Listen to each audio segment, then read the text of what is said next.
Hello, and welcome to Saving People Queering Things, a supernatural podcast. We were previously known as Driver Picks the Podcast, and the episode you're about to listen to was recorded under that name. Though our name has changed as of season 3, our show hasn't changed that much. Our structure and theme-based discussions are the same, and we're so glad you're here. Now, let's get on the road.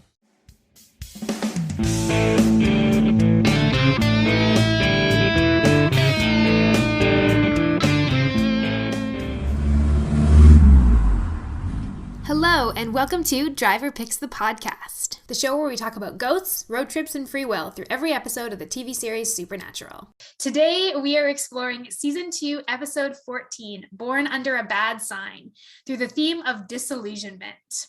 I am Abigail, your host, and joining me today is Elayna, who I met over on TikTok. Welcome. Hello. It's lovely to be here. Can you introduce yourself and tell us a little bit about your experiences with Supernatural? Oh my goodness, indeed. So again, I'm Elayna. Pronouns are she or they. I'm flexible on that. I am Dusty Elayna over on TikTok, where I post about 3 guesses what.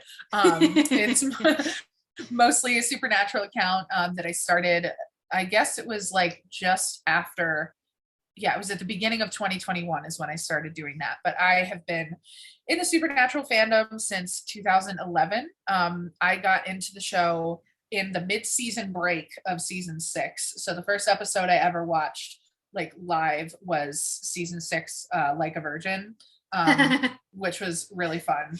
And like, you know, I was in the fandom back in the days when like Misha was like tweeting during the episodes. French Mistake was like the best one to watch live because I was like on Twitter watching the episode, and so his Hola Misha Amigos, I saw that go out immediately. It was great.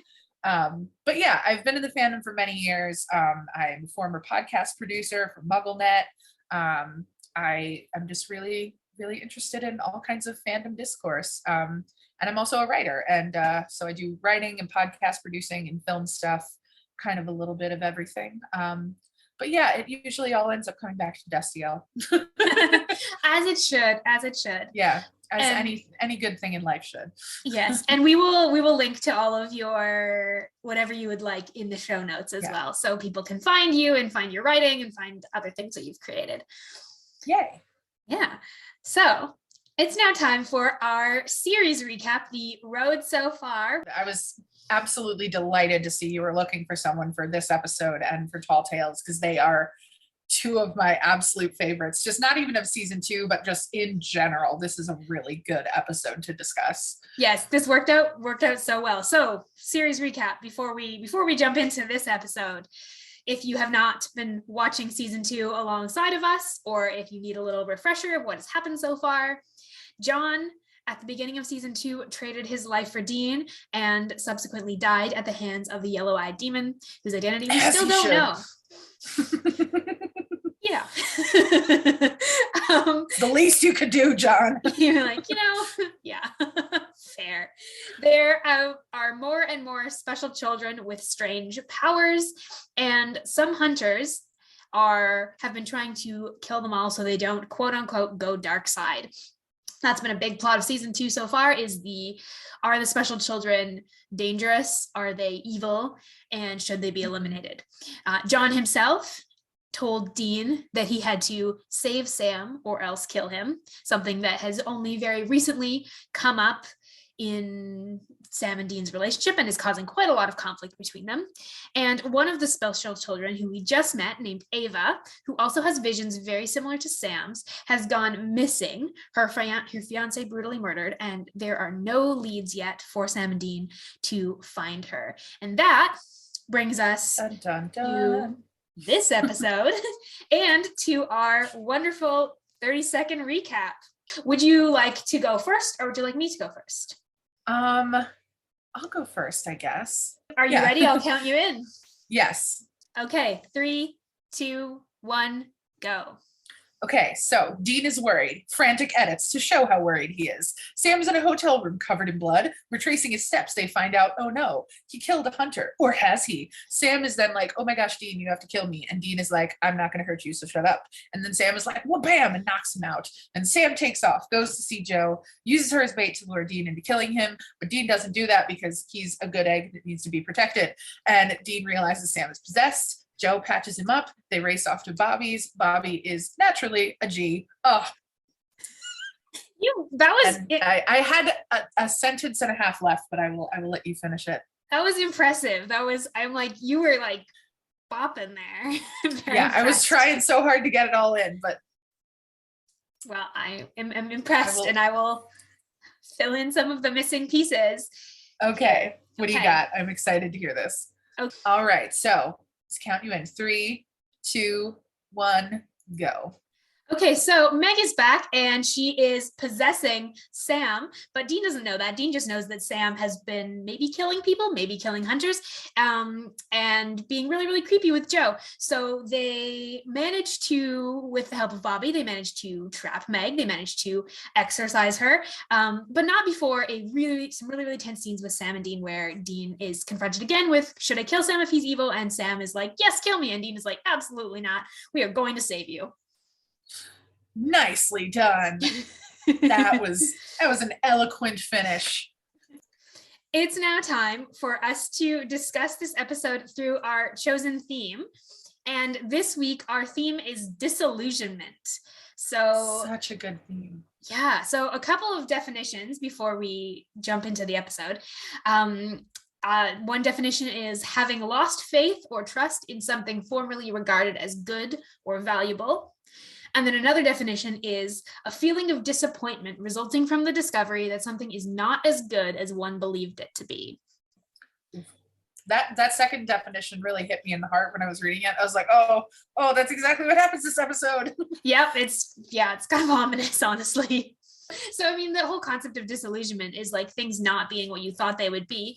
And this whole season, we've been kind of already unraveling what they think, like, you know, who they think Sam is and Sam's identity. And one thing I was also thinking about with disillusionment is that like their refusal to be expectant, like if you don't have any hopes, you can't be disillusioned later. And I think we see that a bit with Dean in this episode. Like he refuses to have a conclusion about any of this. So he's not, you know, he wasn't expecting Sam to go dark side. So he's not, and he wasn't expecting Sam to, like, he's kind of free of expectations in a lot of senses. And then the note that you're referring to, which is, you know, the question of, can you be disillusioned if you already thought everything was fucked? And like, I think, you know, Sam thinks everything is fucked already. Sam has thought that for several episodes already. Yeah, Sam is really like, this is a big season in terms of him like losing a lot of hope. And it's just, it breaks my heart because I feel like this season too was one that like it really had so much mystery to it. Like you, as you were watching it, like I don't know how you experienced it, but when I watched it for the first time, I was just like, what is going on? Like, what is up with these children? Like, what is happening? And so like you're kind of left in a state of confusion for most of the season until it all culminates. But like this particular episode to me feels like kind of a linchpin moment of the season. Like this is the one where everything changes because like you said, I don't think that Dean really had any expectations because he was too afraid to, but then the way that things go in this episode, it's just like, to me, the one word that like summed up a lot of this episode was just things get shattered. Like their ideas of each other get shattered. Their hopes about like, is this going to actually happen? Is Sam going to go dark side or not? I think that like, even though he doesn't really say it, like Dean is a character who, you know, he does so much masking of like his worries with humor. And so like, there's a little moment, like not to skip to the end, but there's a tiny moment at the end of the episode where he's just like, you know, Sam, is that you in there? And it's just like, I think he's doing that because inside he's so afraid genuinely that this isn't his brother that's sitting next to him. Well, because I mean, and that plays out in this episode because we as viewers don't know that it's possession until quite far in. Mhm. And I think similarly, like they don't know. They know Sam doesn't remember, but they don't know. It's not the same signs of possession. It doesn't give off the same possession vibes that we've had from other instances of possession so far. And your note about how, I think Dean is really struggling with that and is really like wrestling with that. And he, up till this episode, like we've seen in recent episodes like Croatoan and Crossroad Blues, we've seen instances like this is the second, I think this is the second or maybe even the third time in only a handful of episodes that Sam has been like, Dean, you have to kill me. Like, Dean, you have to kill me. Yeah.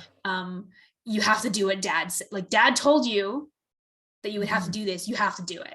And Dean's consistently been like, absolutely not. Like, Dad's not right. It wasn't fair that Dad put that responsibility on me. Also, Dad, he says in this episode, Dad said I'd kill you if I have to kill you if I can't save you. I'm going to save you. He's like, this is not a one or the other. This is a like, there's one option here.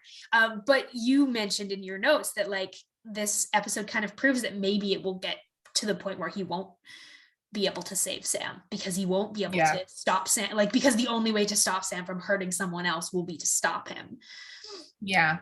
I think that Dean is he's going through it this episode. And like, it comes off and like, Jensen has this really great way of playing Dean where whenever he's afraid, he just goes into stoic mode. Like he just tries to not let anything affect him. And so like when Sam's like, oh my God, what are you thinking? And he's like, I'm not thinking anything. Like he's not even going to let himself go there. Like he just can't. And I think that that's like something that he really, really struggles with this episode. And it also like, so this one is definitely a spoiler for later seasons, specifically season 15, episode 17. Which one is that? It's called Unity. So if you haven't seen season 15, just skip a couple seconds to the next part or whatever. But I really thought that it was interesting how like there was this nice direct parallel to the moment where like Sam is really like begging for Dean to shoot him, and he's just like, Dean refuses to he doesn't even like take the gun. He's just like, no, he like puts it down.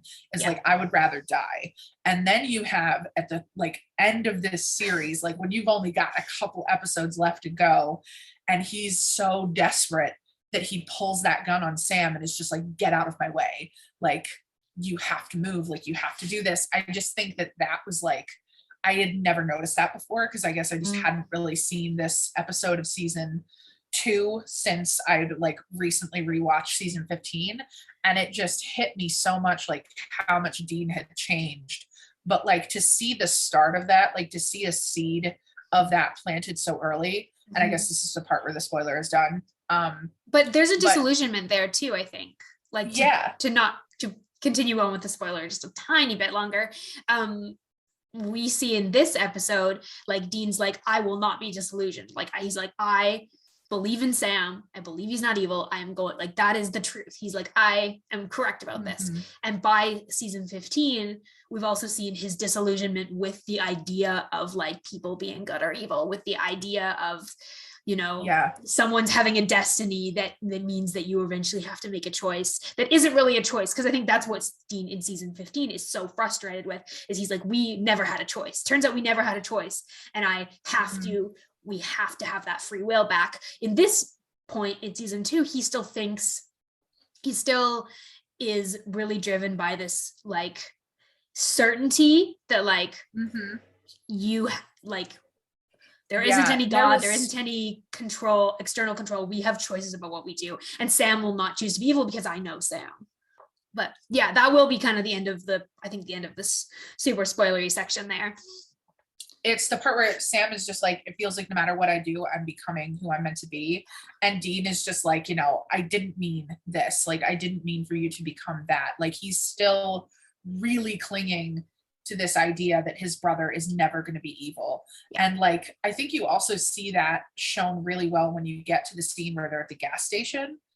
because Dean is just in absolute refusal. Like this guy, like you saw, like, you know, he's whipping bottles everywhere and like, you know, having cigarettes. And he even has that moment where he's just like, it sounds more like me than you, because he still has this like very specific idea of his brother being this like, you know, like nerdy vegan dork who went to Stanford, and he can't accept the idea that his brother would do anything bad, let alone all of the stuff that he's being told he's done by this guy in the gas station. Yeah. And that feels like a moment where his disillusionment, like his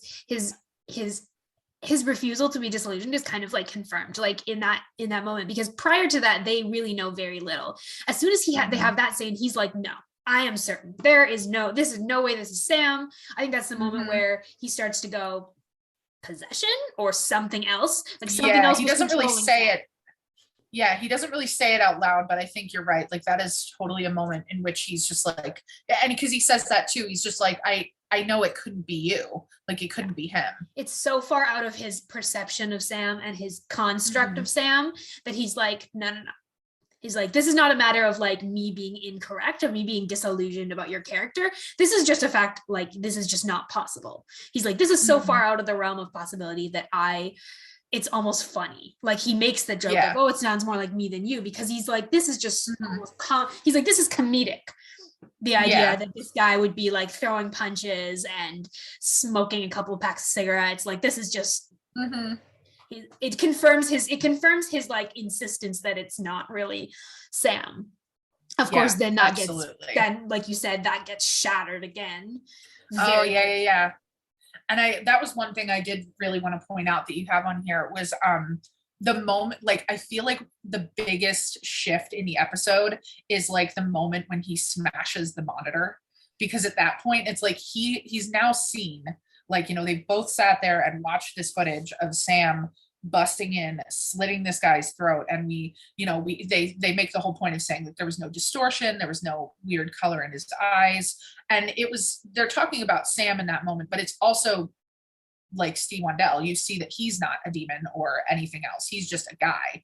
And to see Sam do that, and then Dean just snaps him out of it with smashing this computer, was like, it just like the way that Sam gets jarred, I feel like that's how the viewer kind of feels too, because it's like you genuinely realize, oh shit, like he refuses to let anything bad happen to his brother here.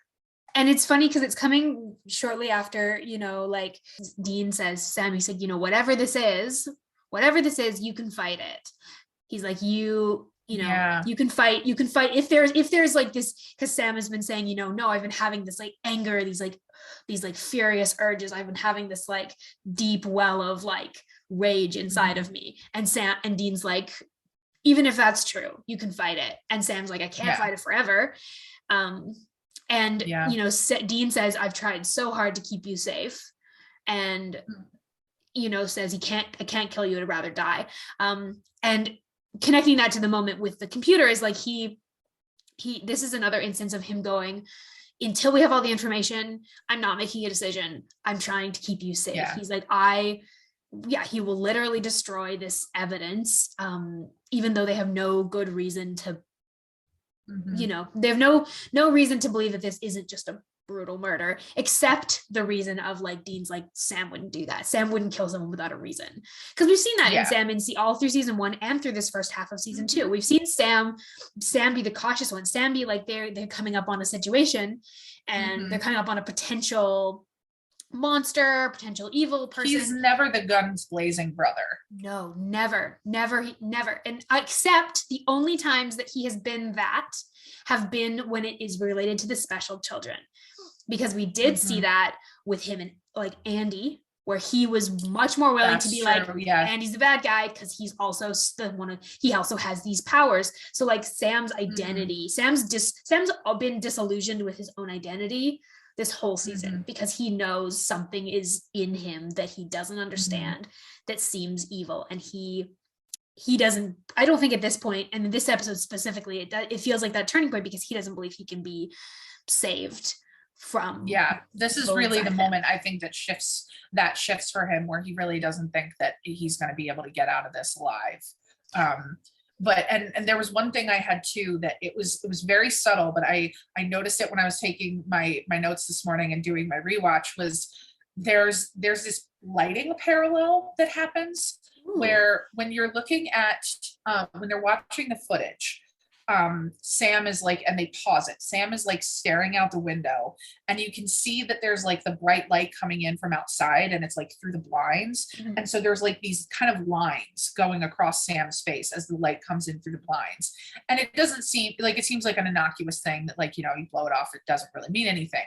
But then when you have a couple of moments later, when Dean shatters the computer monitor and like looks at Sam, he's standing in like the same spot, and the lighting is exactly the same on Dean's face as it is on Sam's in the footage. And so it's like Ooh. the light of the blinds is kind of like cast over his eyes in this really dramatic way. And for me, it kind of felt like this very intentional moment where like they're paralleling that, like, you know, Sam has just done this thing of, you know, that he thinks is going to be irredeemable. He's killed this guy. And then Dean is basically like, no, you didn't. And it's like, that's kind of an irredeemable moment for Dean, in which, because Dean and Sam, both of them have always been like, we don't kill innocent people. Yeah. That's like their hard line, that they don't hurt people that haven't done anything wrong. And so for Dean to be like, I don't care if he didn't do anything wrong, I don't care if he's a hunter, it doesn't matter who he is, he's not you, and you're the person that I'm going to protect. And so it was just this really like, I Yeah. think that Supernatural gets like, you know, brushed off as like, oh, it's a CW show, like, and people don't take it that seriously in terms of its artistic choices. But every so often there's like a cinematography moment like that where I'm just like, they know Yeah. what they're doing. They're creating this parallel, and I think they're creating it in multiple ways in this episode, in this season. Like even the contrast of like that scene, with Dean smashing the computer, with them talking in that scenario, and that scene contrasted with the scene in Croatoan where Dean's like tells the other people to leave and goes like, I'm staying here. You know, these are both scenes that where scene Dean is always so gut-wrenching. Yeah. And these are both scenes where like Dean is going, okay, I have a choice of like who I like, where I align myself. And he's like, I'm gonna stick with Sam, even if the end result of that is that we both go down. Like that if Sam turns out to be evil, and if this turns out to be the worst case scenario, and we both, like, he's like, I'm not going to walk away.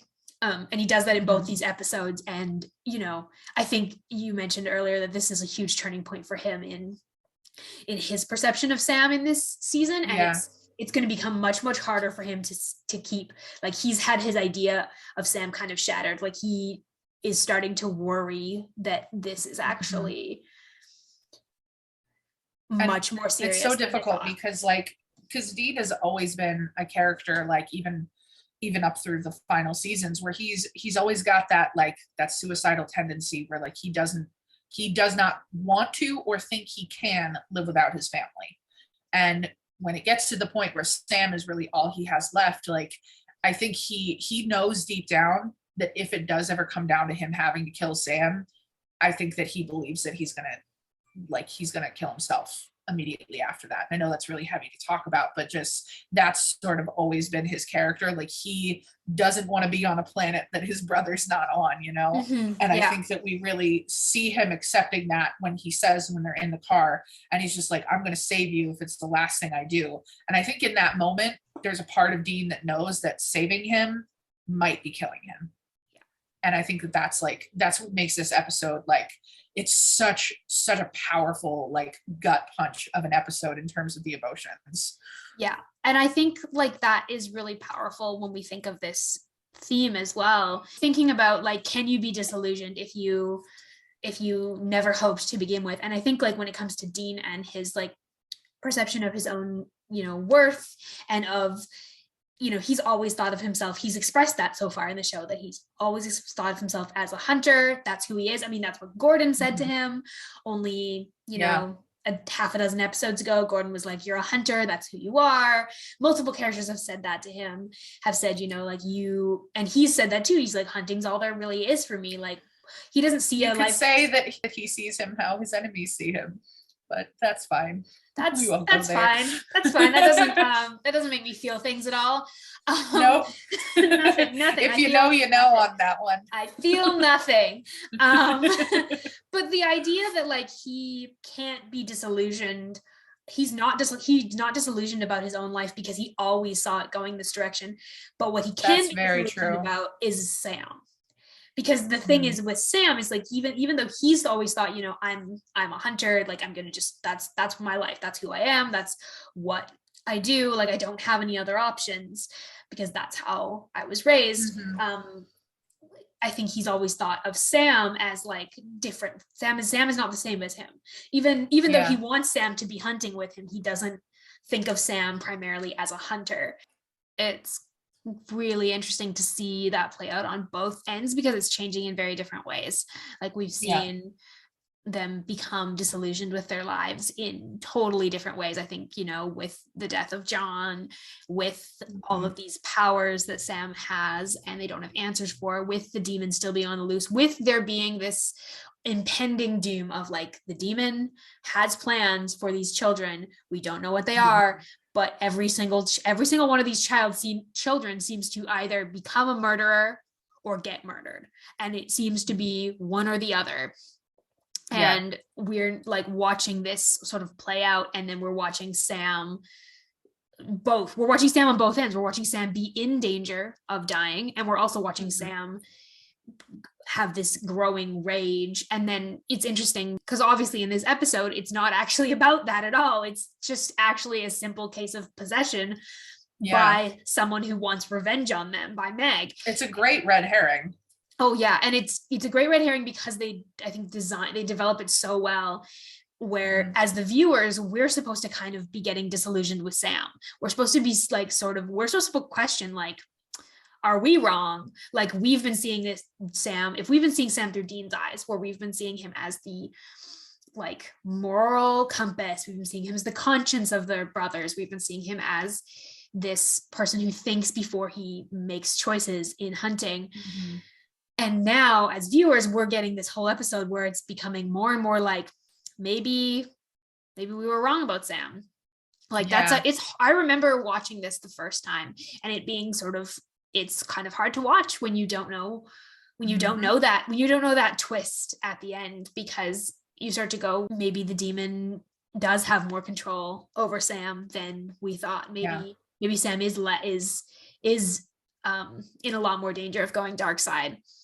Yeah, because like you were saying with remembering the first time you watched it, when I first saw the first season, I was totally like, Sam was my favorite. I was like, I love Sam. Sam is great. Dean's kind of a mess. He's lovely, but whatever. But it was, I mean, that's still true. Yes. But season 2 was when Dean absolutely just grabbed me by the collar and became my favorite character. And now literally Dean Winchester is my favorite character in fiction, period, full stop.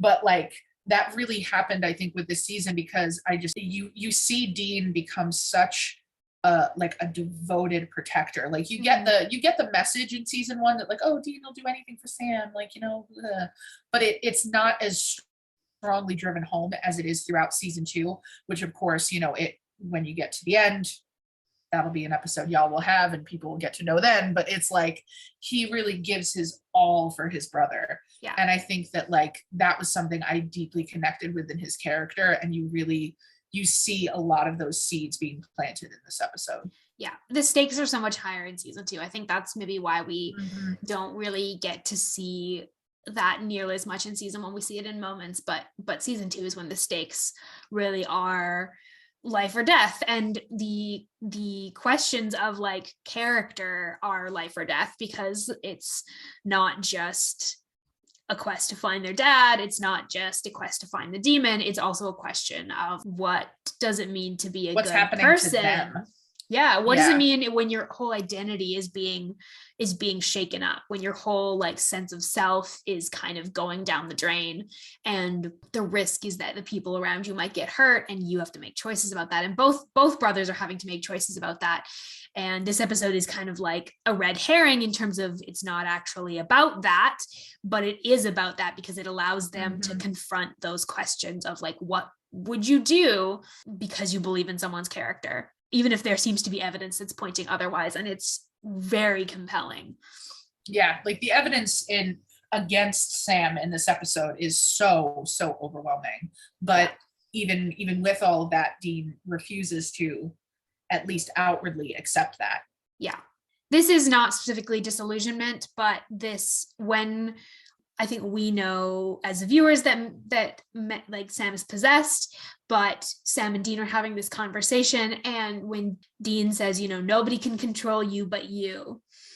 And Sam says, doesn't seem like it. Like, because Sam's like, I have all these gaps. I seem to be doing things that I can't control. And Dean's going, nobody can control you but you, which we know in terms of possession is false. But we also, I think, believe in terms of obviously when you're possessed. But I think, in the show, and this is where we're going to start to make that differentiation of like in the show, if someone's possessed, we don't think if they're controlling, they are controlling you. They're controlling your body.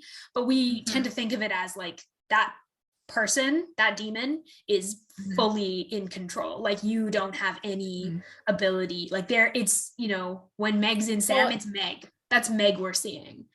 Yeah, and it's made clear too by how Dean responds when they are trying to exorcise Sam, because like when he goes to throw that holy water on him, he's like, oh, this won't hurt Sam much, but you, and then he throws the water on him because he's like, in that moment, he's not talking to his brother. He's talking to this demon that has taken over his brother. And I think that's what makes, when you get to the end of the episode, it's so gut-wrenching, and Sam's like, I was awake for some of it. And you're like, oh, you sweet baby. You just want to like hug him because it's not your fault that this happened to you.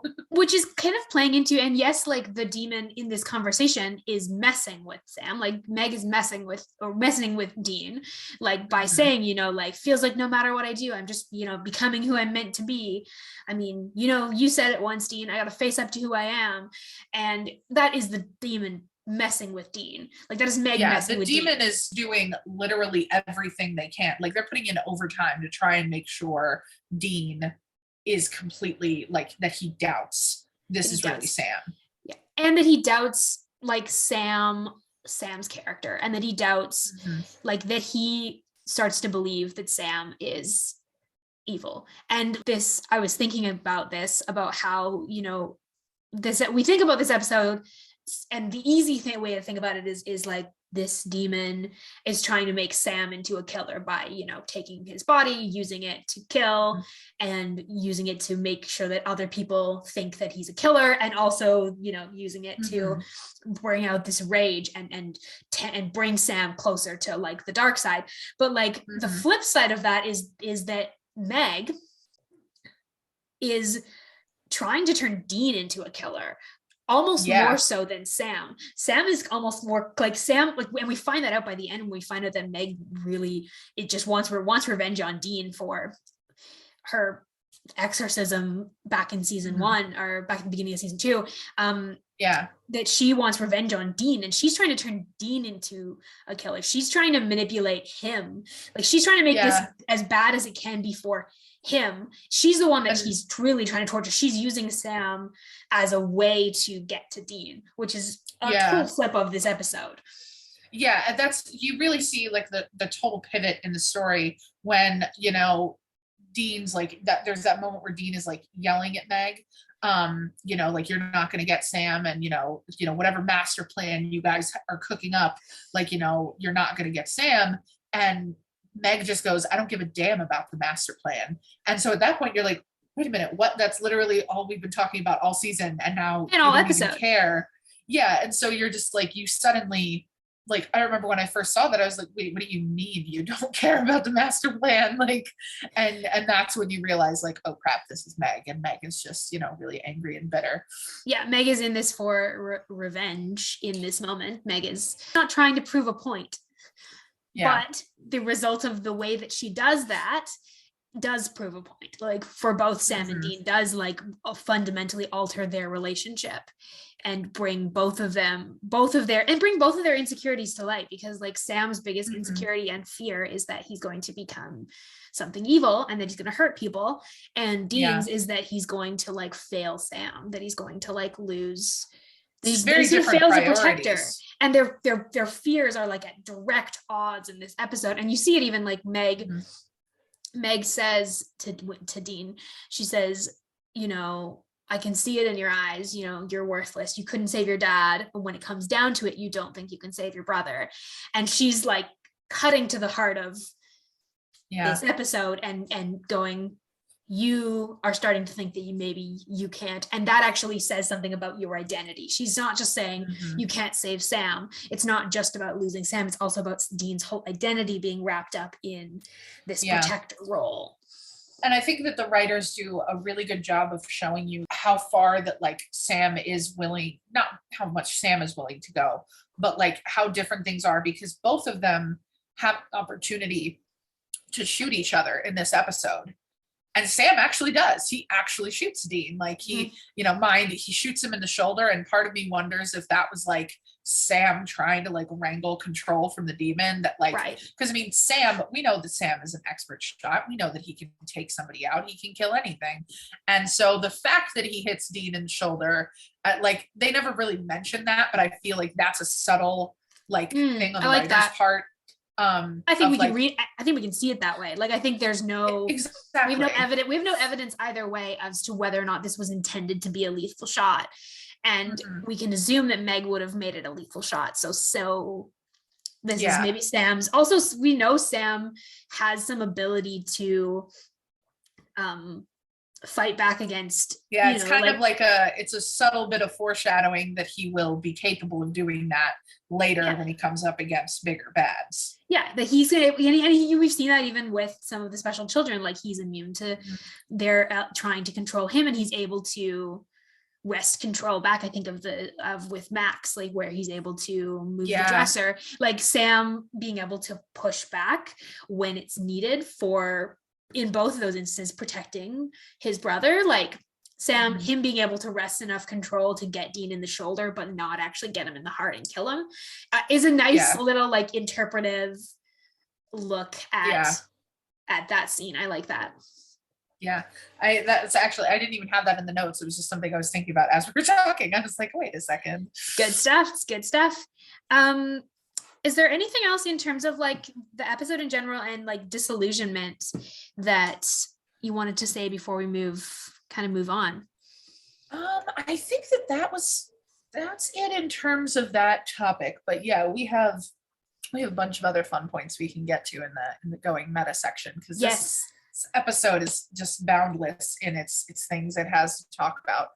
Yes, that about wraps up our theme discussion, and so we're going to move into our going meta segment, where we are tracking lore, Bechdel test, pop culture, and a whole lot more. Next is the Bechdel test. Heavy sighs. Yeah, we do not pass. Yeah, I think the only woman who speaks is Joe, because like Meg. He's on. Oh yeah, that's true. But yeah, we have two speaking women, and one of them is in the body of a man when she's speaking. Yeah. I was gonna say he talks to Ellen on the phone at the beginning of the episode too, but I mean you never actually hear her voice. Yeah, he's just like freaking out at her. Exactly. They do Joe so dirty in this episode. So like dirty. That scene is like, as I think you had it in the notes, it's so rapey and scary, and like it just, and to see a character, because like again, we know that in that moment that Sam is possessed, but to see him acting like that, I remember when I was first watching this episode, I was mortified through that whole scene, because it's like, oh my God, this is not Sam. This can't be Sam. Sam would never do this. Like, it was so out of character and weird to see that happen with this character that we know would never treat a woman that way. Who has consistently been really careful in his interactions with women. I'm not going to say that Sam is perfect by any means in his interactions with women in the first couple seasons. He still neither of them are, and he still falls into some of the traps of like stereotyping and minimizing the women that are around, of not expecting for more on that, check out next episode. Yes, we have much things to say about that in the next episode. But Sam as a whole has been very respectful of the women that he's interacted with on the show. We see that in his interactions with Jess, especially someone like Joe. And especially with someone like Joe. And like we haven't seen Joe and Sam interact a ton on their own, apart from like Dean's in pretty much all of those scenes. But it's just it's so unfortunate, because like I think there was so many ways we could have gone. And I get that they are trying to show us, they're trying to amp up the stakes of like what's going on with Sam, who's possessing him, why with this scene. But it's also so unfortunate that it's so Meg. I'm so sorry. I was going to say, also, does that mean that Meg is bisexual? Because I mean, obviously, but also. I mean, obviously, I think, obviously based on later things that we know when we see Meg, but I think the unfortunate thing is that is like, I like that, but I don't want to primarily see it that. I want to primarily see it as predatory, because that's what it is. And we've seen that from demons in general, and from Meg in general. Like Meg is like sexually predatory with every time she interacts with pretty much anyone. She's a little bit like that with John. She's super like that with both Sam and Dean in the end of season 1 and the beginning of season 2. And now she's like that with Joe. So I see that more as a predatory thing. And eventually gets like that with Cass too. So yes. Spoiler alert for. Oh gosh, sorry, I keep forgetting. Yeah, I'll just like cut them around and be like, that's the problem with being like so terribly steeped in all of this show. Right? It's all just one time. It's so hard not to pull it in, especially with these early seasons. Especially since like I love the later seasons. I love everything with Cass. I'm so tuned to like thinking about that stuff that like early seasons, being able to like not having to be like, they don't know angels are real, they don't know angels are real, they don't know angels are real. Like yeah, so that's our Bechdel test. Next we're going to move into our lore check. So this is just what's happening in the world building of the show itself, what's happening, what are new things we know about the supernatural world, about the hunting world that have been revealed in this episode. Obviously we know Meg is back. Big deal there. Big deal. There's a lot of lore in this episode, actually. Yeah, the one that I had noted though, that just like it was a serious thing that bothered me when I was doing this rewatch. She's like, she's like, yeah, they were fighting a hellspawn. We never hear about that ever again. That's true. I think I always took that as just like the idea of like something from hell, like because like the definition of a hellspawn is like a creature or creatures from hell. So I just sort of assumed it's like an unnamed creature in hell. But yeah, it's a little bit not specific for someone, especially because they're like, it left him like, holding his insides in his hands, and I'm just like, okay, so it sounds like a werewolf, but it's a hellspawn, which means it's probably a demon. Yeah, and then it just casually never comes up again. But they did that a lot in those early seasons. They would like mention things that never came up again. And also it can't really be a demon. Like if it's a demon, then I have some new beef with John Winchester, because he's been interacted with a demon and didn't tell his sons about it or give them information, because if he's interacted with a demon way back then with Bill, then because when we first meet demons in like episode 4, it's like a very big deal where like demons don't sightings, like Bobby even says to them in season 1, he's like, we maybe see like one demon sighting a year. The idea that this is another thing that John has like not given them information that he had about it because of maybe what happened with Bill, he's decided to like hold back that valuable information about, because he didn't tell them about what happened with Bill anyway. They only found out about it because of Ellen. So like I would think that if John had faced a demon and was responsible for something like that, he definitely would have like tried to avoid saying that or been really vague about it in his journal. Because we do know him to be vague. Yeah, he's got very big Dumbledore vibes where he's like, I'm not going to actually tell you anything that would be helpful and useful. But he's going to sort of tell you have to do things and just sort of just going to sort of lead you along a pathway and without giving you any actual guidance. One thing that it just occurred to me as you were talking, I was like, I had this like epiphany moment. What if the Hellspawn was Meg? It would explain why she knows what happened. And I also never thought of that until just this moment, but and also why she's so fixated on the Winchesters. Like obviously she is connected to the yellow-eyed demon, and we don't know exactly all the details. We know that, he's called her his daughter, so we know there's connections there. But it doesn't. That would actually work, and it would explain why she's so intent about the Winchesters, about her. She doesn't just like want to do her job. She also wants to make them suffer. And that's been evident every time we've met her, with her interaction with John and both the brothers. And because don't they mention that the demon, like they did, John and Bill didn't kill it. It got away. Yeah, that was the whole point. So that would track entirely. Huh. There's no reason why it couldn't have been Meg. And it would explain why she knows. Accepted. Yeah. And it would explain why she knows so much about that. Because that was a thing that I had a question about as well with this episode, is I was like, how does she know that? Because we didn't get that she information says, from Ellen. Because she says you hear things. Like sure. From who? And that's a good thing. Yeah, that's a thing you can say when you actually heard something from someone, or it's something you say because you were the one there and you just don't want to reveal that piece of information. Because also she knows if she does, like, that's going to add a whole new level. Yeah, to both and to Joe and Ellen as well. If she's the one that's so wild that if she had really gone through the whole series, like, and that's like a thing that we just never know the truth about, like, it's crazy. Yeah, I never thought of it from that angle before. Yeah, me neither. I'm glad you thought of that. I love that. It's so fun to like watch these earlier seasons and like have to remind myself like that they don't know how this works yet, because like they've been like up to this point, this is like what, maybe their third or fourth interaction with demons. Yeah, like, and most of them have been Meg. Yeah, most of them have been Meg. Yeah. And they, prior to Meg, they hadn't ever interacted with.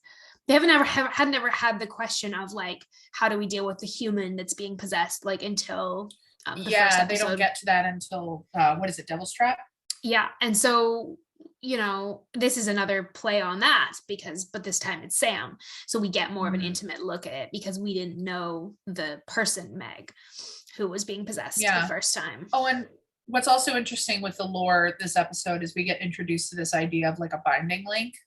Yes, yeah. That's like a new thing this episode. I can't remember if or whenever it may come up in later seasons. But I'm gonna look that up, because I actually think that they don't follow through with that, which is really unfortunate, because again, it's a good piece of canon. Yeah, and it's also a really powerful thing, which I think might be why they never follow through in it, because it's very powerful. But it's very powerful, but they also like fix it really easily. They just kind of like break the, like that's not he just burns it off and then is like, oh, okay. Yeah, so that wasn't as big of a deal as we thought.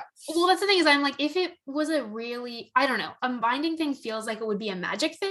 And it feels like a magic thing would require an incantation or a spell or something more than just like changing it. So I'm looking at one of the supernatural wikis and talking about a demonic binding. This is the only time we see it. Meg is the only demon who we've seen use it. It's only in this one episode, and in terms of breaking, the only thing that has to happen for it to break is for the skin has to be changed some way, which feels like kind of then it's pointless, because if you're captured, presumably they have access to be able to affect it on your skin. It doesn't really, and it's on in a pretty, makes you wonder, it's also in a pretty like easy place to find on Sam. Like, if you have a demonic binding link, put it on like, I don't know, some part of his body that like is like put it on your abs or something, like, where not as many people are going to see it unless you're a CW star. Yeah, it seems like it's a little too OP of a kind of canon piece, which is probably why they didn't bring I also find it amusing that it looks like the power on symbol. It does. Which, I feel like it's one of those things that they should have, they did as a throwaway. They really thought they were doing something there. Yeah, and then they were just like, nah. It goes in the box of interesting canon things that we never followed up on. There's a box. It's a jar. It's like It'd actually be a really great segment. Yeah, it's like in New Girl, you know, when they have the douchebag jar. It's the like dropped plot points jar. I've actually never seen that.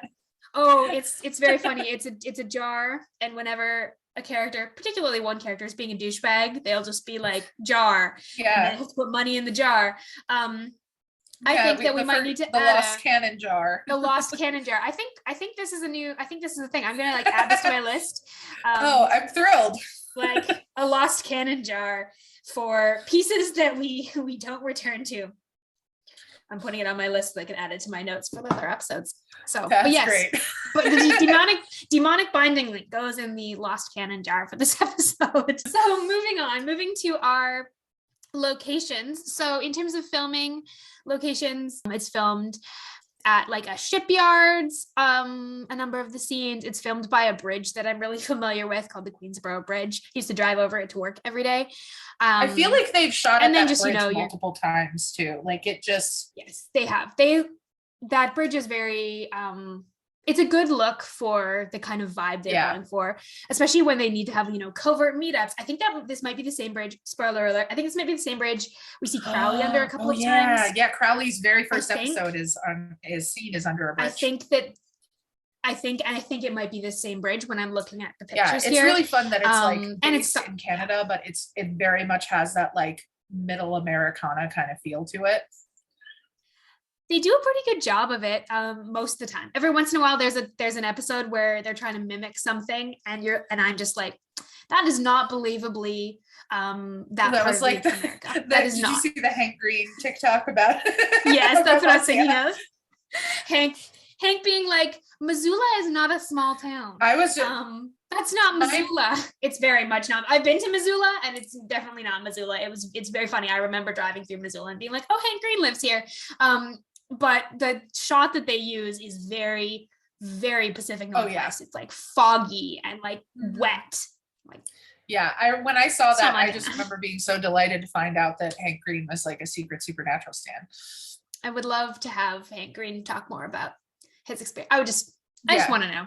We have Hank Green. We have questions. If you are listening, please, we have questions. Come on the show. Hang out with us. Reach out. I would take you on the show for any episode you'd like, and you can talk about pretty much whatever. I don't even actually really care. Yeah. Just come. Anyway, Hank Green, if you're listening, this is your invite.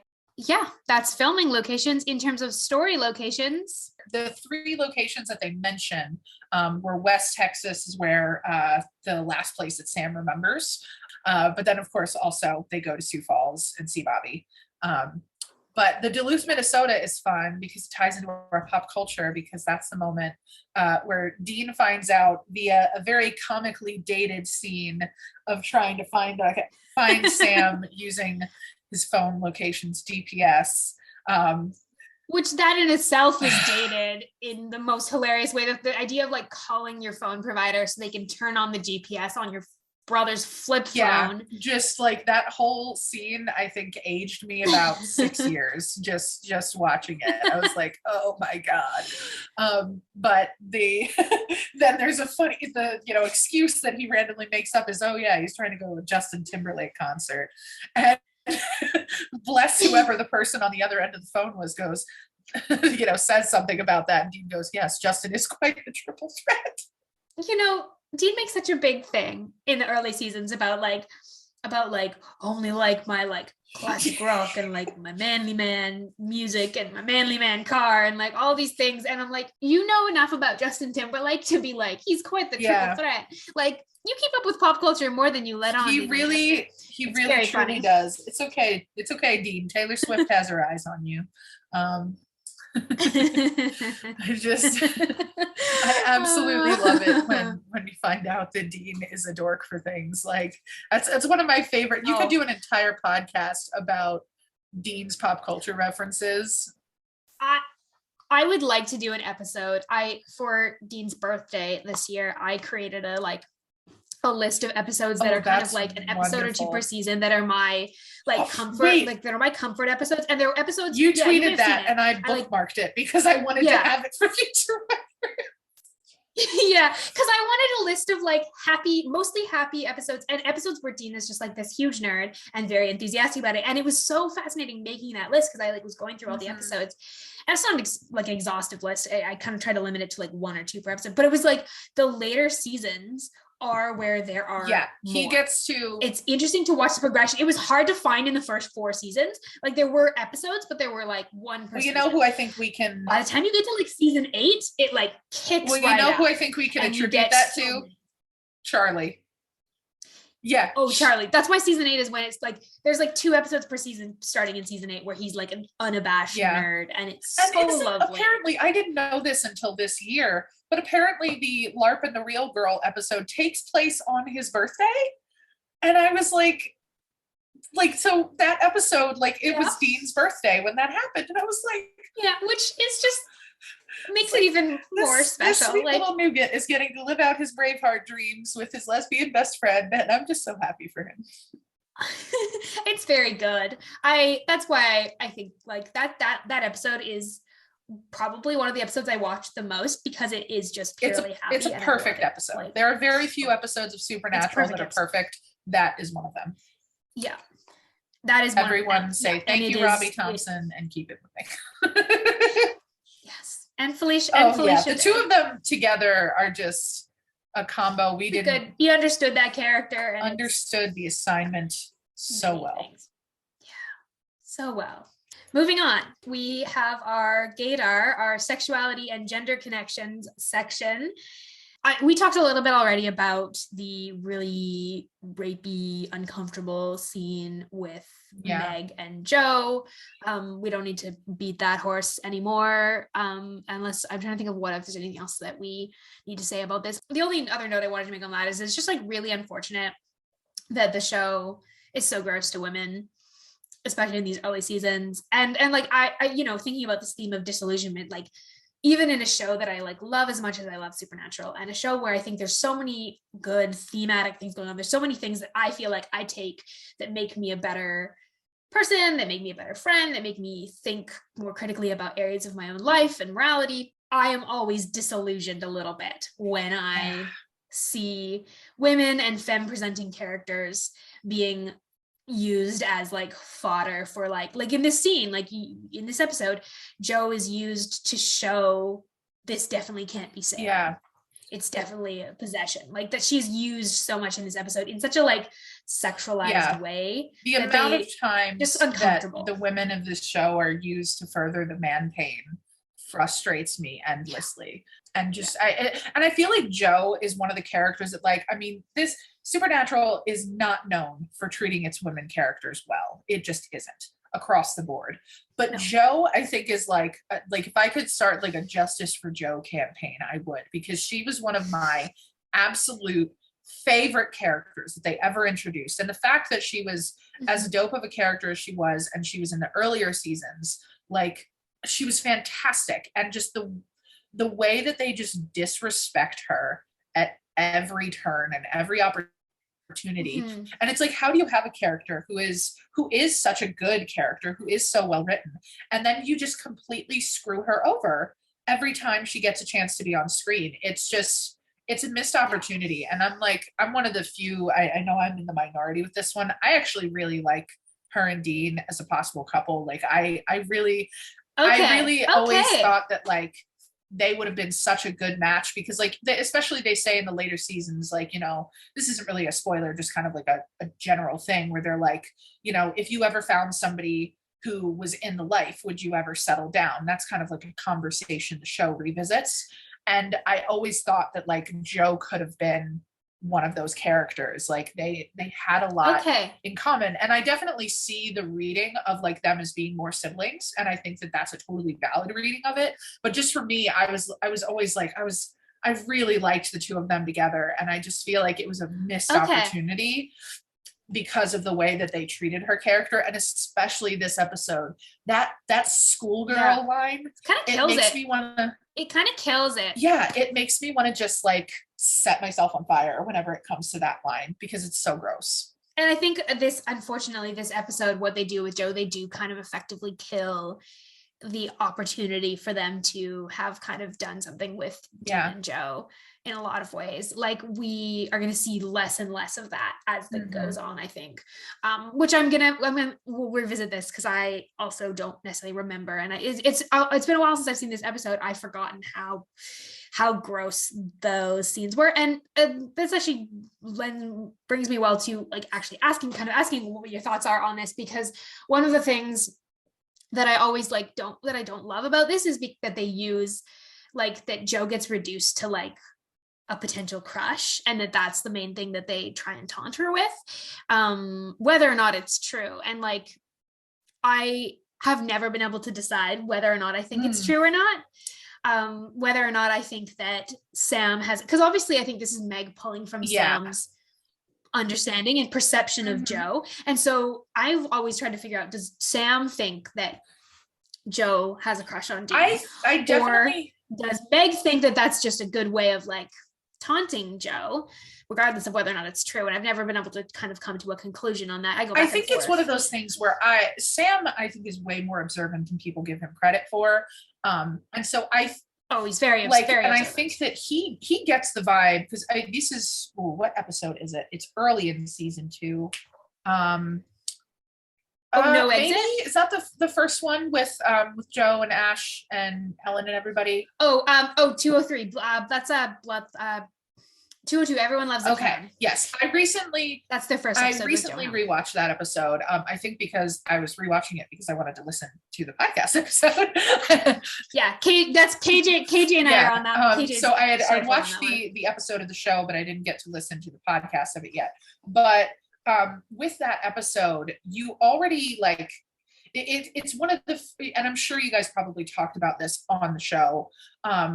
Just that's really the first time that Dean is like free of John's influence.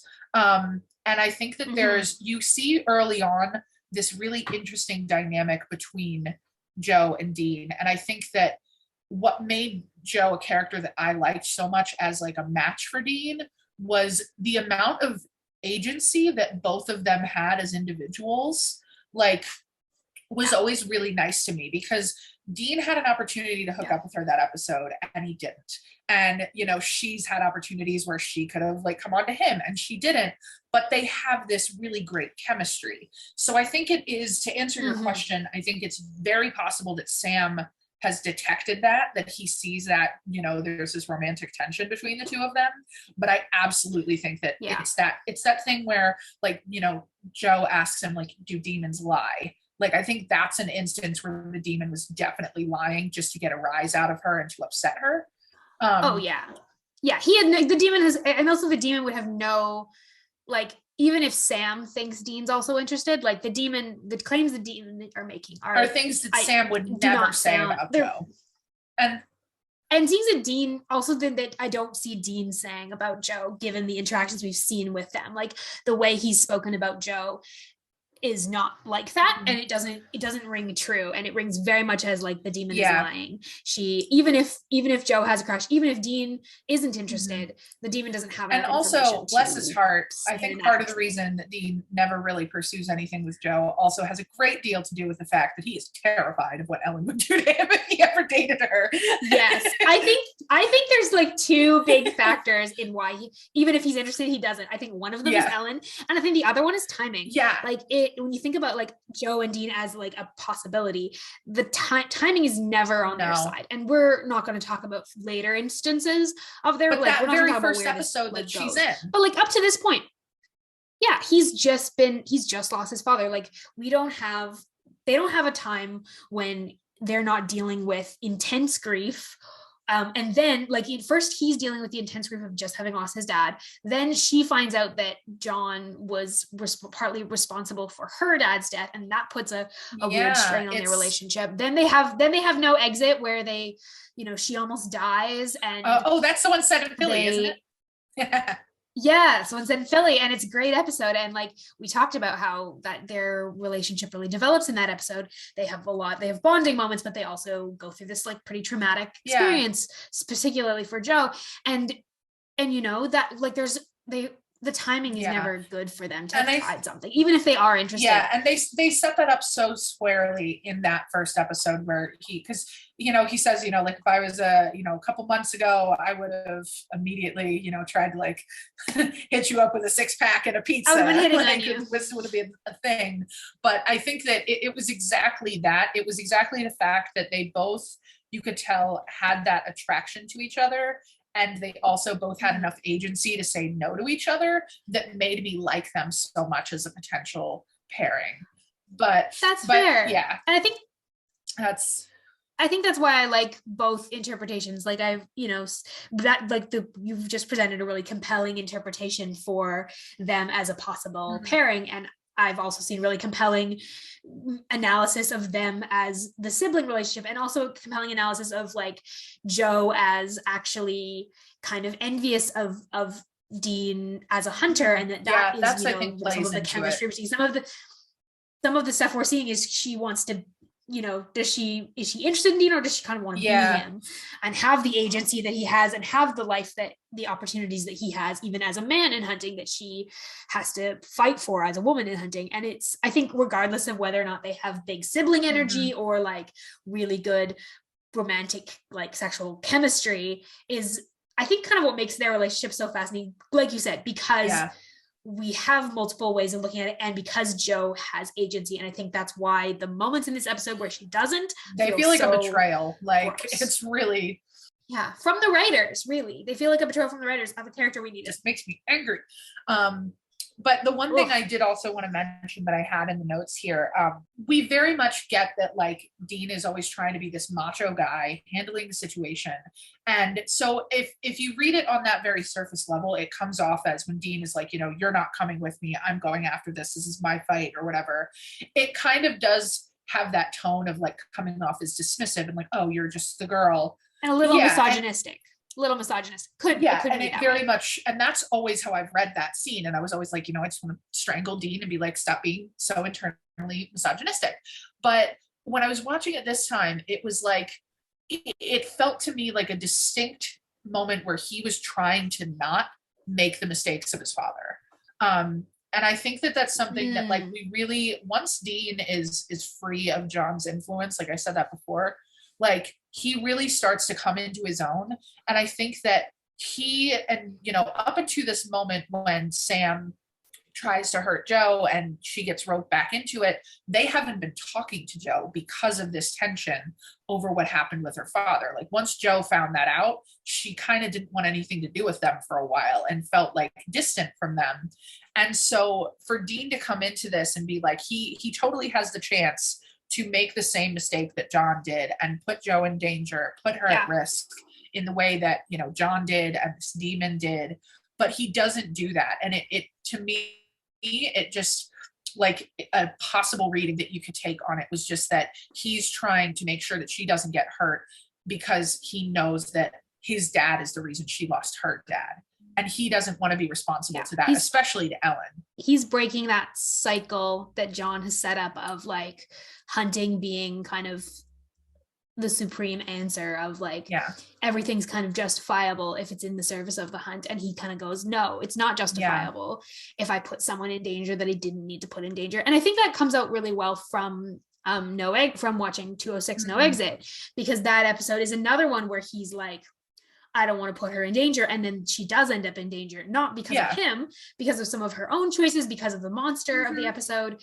And she has a lot of agency in that episode. And I think that's why it really works. But he's already been in a situation where Joe has ended up in danger and he doesn't, and she almost died there, and he doesn't want to risk that again. And especially I think because he's considering what he might have to do in this moment of like, he doesn't know what's going to happen with Sam, and because he knows his primary goal is to protect Sam, if he also has to think about protecting Joe and he has to make that choice, if he puts Joe in the situation and Sam tries to shoot Joe, what is he going to do? Shoot Sam?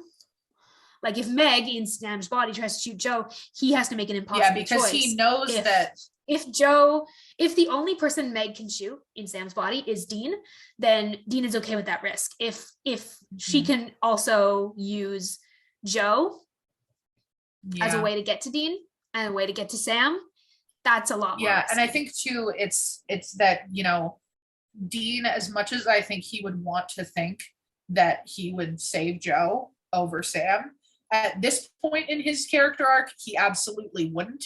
And so he doesn't even want to have to entertain that as a notion. He just wants, I think he knows that like, if it comes down to you and my brother, I'm picking my brother, but I don't want to hurt you and I don't want to put you at risk. And so it really, it's one of those weird moments of Supernatural where they have so many other places where they are blatantly misogynistic that it makes things like this, which I don't think is a misogynistic move, seem that way because it's informed and colored by so many other things that happen around it. But just this particular moment really stood out to me when I was doing my rewatch of just, I think that this is not a moment of Dean trying to be the big macho man. I think this is a moment of Dean just trying to genuinely put someone else in, like he wants her to be safe. And he knows that what he's about to do could hurt her, and he doesn't want to do that. A really good reading because it isn't, and that's informed. I think that's a reading that's really informed by our understanding of Dean so far. Because he really truly is. He always hides this, but he is such a caring individual, and he doesn't ever want to hurt anybody that he doesn't have to. And so this is just, it felt to me like this is a big moment for him to be like, look, I'm not doing this because I don't believe in you. I'm doing this because this is a crazy situation and I want you to be safe. Yeah, I definitely agree. Is there anything else in terms of sexuality and gender that we wanted to mention? There's a few moments with a few comments Dean makes that are pretty funny. The Bobby gives them the charms to fend off possession, which we didn't mention in lore, but it's also, and Dean says, and Bobby says, this will stop them from getting back up in you. And Dean goes, that sounds vaguely dirty. Thanks. Dean's always got to have that quip in there. Like he's got to have that quip in there. Okay, Dean. Okay. You're totally not trying to cover anything up at all, sweetie. No, there's like no. Fellas, is it gay to say blank? Yeah, And our last section today is our theme song for this week. So based on our discussion, based on the themes we've been thinking about this week, we both have a song to set as our theme. The song that I have today is called Blood on My Name. It's by the Brothers Bright. It's a song with lyrics like, there's a reckoning a-coming and it burns beyond the grave with lead inside my belly because my soul has lost its way. It's a song I've always really strongly associated with Sam's journey in season 2. And it fits really well with this self-concept that Sam is figuring out in this episode, and this whole concept of there's blood on my hands and I don't know if I'm the one responsible or not is very much where Sam is at, and this song is really good for that. So that's mine for this week. Really good. Elayna. Okay, so this one I had to pull this one out of my hat, but it's actually a song that's on my like Supernatural like writing playlist. And the name of it is a little on the nose, but when I read the chorus lyrics, you'll see exactly why. So the song is called Dark Side by Sam Says. He's one of my absolute favorite artists. I just like have way too many of his songs on my playlist. Like the chorus, this is part of the chorus. Even in the dark times, do you love me? Love me. Even in my dark side, will you hold my hand? And it's just this song about how like he's really on the nose. He's very much like descending into this like lions in my head. Can you hear the defiance? Showing teeth, but a taste for the violence, just part of my nature. Like it's just this really like intense song where he's like going through this realization of like, crap, I have this really dark side to me, and is anyone still going to care about me if they know this about me? And so that very much feels like the energy of this. So yeah, that's my song recommendation. Yeah, we both went with really good angsty Sam songs. So I think we've succeeded in that. And mine's even by an artist named Sam. I didn't even notice that till just now. Like it's just very, very on the nose. Yeah, and mine's by an artist called The Brothers. Brothers Bright. What was the title of that song? It's called Blood on My Name. I'm trying to remember if the reason that I associate with it with Sam is because I found it years ago or because I found it on a fan vid years ago, and either is possible. There's a very, very strong possibility that there's a YouTube fan vid with that song. Gonna add that, and I don't actually remember. To my Angel with a Shotgun playlist. Oh yes, also definitely. So that brings us to the end of our show. You can subscribe to Driver Picks the Podcast wherever you get your podcasts, and you can come talk to us on Discord, TikTok, or Twitter, and follow us for bonus content and other fun explorations of the show that we do on those platforms. The link to all of that is in the show notes. Thank you, Elayna, so much for being here for this episode. This was an absolute delight. This was so much fun. Thank you for all of your amazing insights to this episode and to the theme. Thank you for having me. Is there anything final that you want to share? And I'm going to put the link to where people can find you on the internet, but if you want to share any of those verbally as well. So again, I'm on TikTok as Elayna, which is spelled exactly how it sounds. I'm on Twitter as @Elayna May. With no underscores or anything. And come hang out with me and talk about, Destiel and Supernatural and other fun fandom-y things, and YA fiction. I love just engaging with folks about all of those things. But yeah, this was I don't think I realized how much I needed to just have a really fun gush session about this wonderful show. And this is the perfect episode to start and jump in on. So thank you very much. Yes. Thank you. Looking forward to having you back. Actually, having you back for the very next episode that we're doing. You get the Elayna double feature, everyone. It's going to be awesome. And it's going to be a much lighter episode than this considerably. one. Next week, Elayna is returning, as we've just said, and we will be discussing season 2, episode 15, Tall Tales, through the theme of growing up. So thank you all for coming along for the ride, and we wish you a peaceful road until we meet again.